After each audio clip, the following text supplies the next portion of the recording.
அனைவருக்கும் அன்பார்ந்த வணக்கம். மிதுன ராசியில் சூரிய பகவான் சஞ்சரிக்கக்கூடிய காலம்தான் ஆனி மாதம் ஆகும். இந்த ஆண்டின் ஜூன் 16ஆம் தேதி சூரியன் பகவான் மிதுன ராசிக்கு பெயர்ச்சியாகின்றார். மேலும் மிதுனத்தில் புதன் சுக்கிரன் சேர்க்கையும் நடைபெற உள்ளது. இதனால் 3 கிரகங்களின் சேர்க்கையும் உங்களுக்கு யோகம்தான். புதாதித்ய யோகம், சுக்கிராதித்ய யோகம் உருவாக உள்ளது. இதனால் உருவாகும் சுப பலன்கள் உங்களுக்கு தொழில், வேலை, வியாபாரத்தில் நல்ல பலன்கள் உங்களுக்கு கிடைக்கும். மிதுன ராசியில் இருக்கும் செவ்வாய் 12ஆம் தேதி மேஷ ராசிக்கு இடம்பெயர்ச்சியாகின்றார். கும்பராசியில் இருக்கும் சனி வக்கரமடைந்து 28ஆம் தேதி மகர ராசிக்கு வருகின்றார். நவகிரகங்களின் சஞ்சாரத்தினால் உங்களுக்கு நல்ல அதிர்ஷ்டமும் கிடைக்கப் போகின்றது.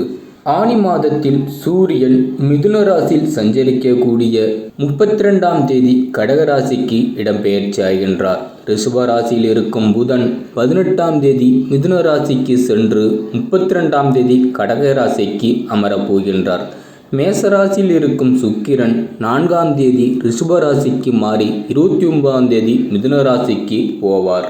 தமிழ் மாதங்களில் சித்திரை மாதத்தை தான் வருடப்பிறப்பாக நாம் கொண்டாடுவோம். 3வது மாதமாக ஆனி மாதம் இருக்கும். மிக நீண்ட மாதமாகவும் ஆனி மாதம் இருக்கின்றது. இந்த மாதத்திற்கு 32 நாட்கள் உள்ளது.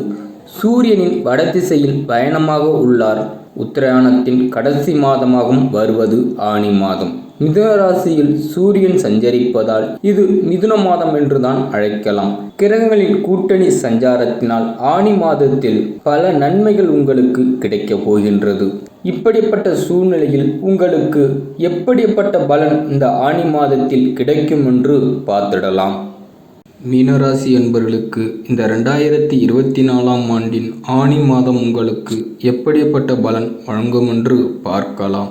பூரட்டாதி 4ஆம் பாதம், உத்திரட்டாதி, ரேவதி நட்சத்திரத்தில் பிறந்தவர்கள்தான் இந்த மீனராசி என்பவர்கள்.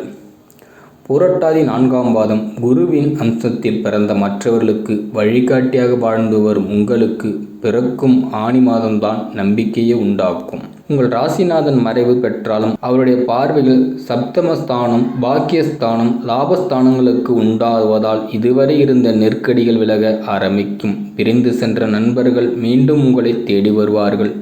கூட்டுத் தொழில் முன்னேற்றமும் உண்டாகும். தெய்வ அனுகூலமும் ஏற்படும். வேண்டுதல்கள் அனைத்தும் நிறைவேற்றுவீர்கள். எதிர்பார்த்த பணமும் வந்து கொண்டுதான் இருக்கும். உங்களுடைய பழைய கடன்களும் அடைக்கப்பட்டுவிடும். உங்களுடைய வாழ்க்கை துணையுடன் ஏற்பட்ட பிரச்சனைகளும் முடிவுக்கு வரும். விரயஸ்தானத்திற்கு சஞ்சரித்து வரும் சனி வக்கரம் அடைவதால் செலவுகளும் கட்டுக்குள் வரும்.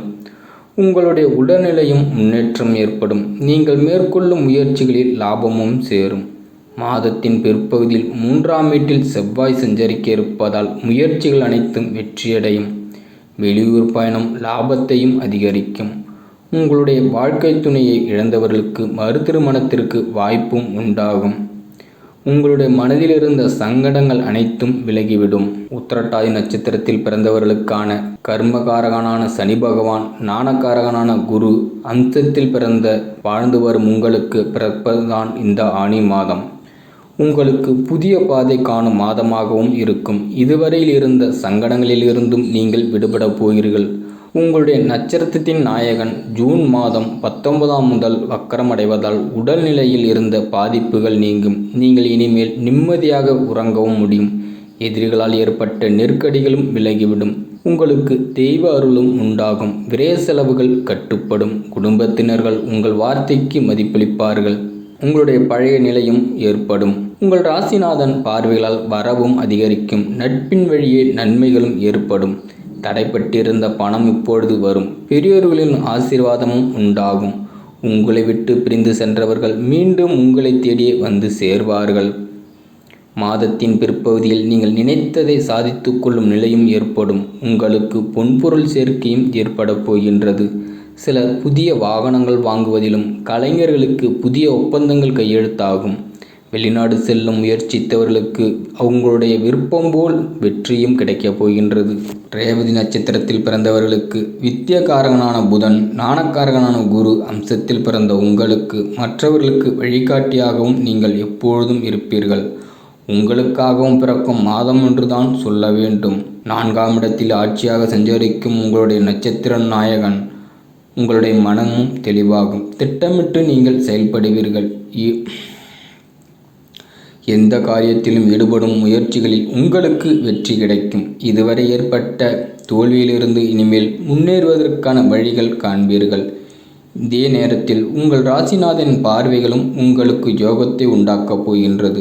வாழ்க்கை துணையுடன் ஏற்பட்ட பிரச்சனைகளும் முடிவிற்கு வரும். புதிய தொழில் தொடங்கும் முயற்சியும் வெற்றியாகும். நண்பர்களால் அனுகூலமும் ஆதாயமும் ஏற்படும். பெரியோர்களின் ஆதரவும் உங்களுக்கு கிடைக்கும். பணம் பல வழிகளிலும் வர ஆரம்பிக்கும். தொழில், குடும்பத்தில் இருந்த நெருக்கடிகள் நீங்கும். 11ஆம் இடத்திற்கு குருவின் பார்வை உண்டாவதால் புதிய நண்பர்கள் உண்டாகுவார்கள். அவர்களால் உங்களுக்கு விருப்பங்களும் நிறைவேறும். ஜென்ம ராசிக்குள் சஞ்சரிக்கும் ராகு ஆசைகளை அதிகரிப்பார் என்பதால் நியாயமான செயல்களில் மட்டும் கவனத்தை செலுத்துவதுதான் நல்லது. விரயஸ்தானத்தில் சஞ்சரித்து வரும் சனி வக்கரமடைவதால் செலவுகள் கட்டுக்குள் வரும். பண நெருக்கடியும் குறைந்துவிடும். உங்களுக்கான பரிகாரம் என்னவென்று பார்த்தால், ஸ்ரீரங்கம் நாதரை வழிபட்டால் உங்களுக்கு செல்வமும் பெருகும், வாழ்க்கையில் மகிழ்ச்சியும் உண்டாகும். காமாட்சி அம்மனை வழிபட்டு அபிஷேகம் செய்து வந்தால் உங்களுடைய முயற்சிகள் வெற்றி கிடைக்கும். நவகிரகங்களில் உள்ள குருவை வழிபட்டு வாருங்கள். அனைத்தும் உங்கள் வாழ்க்கையில் சிறப்பாக இருக்கும்.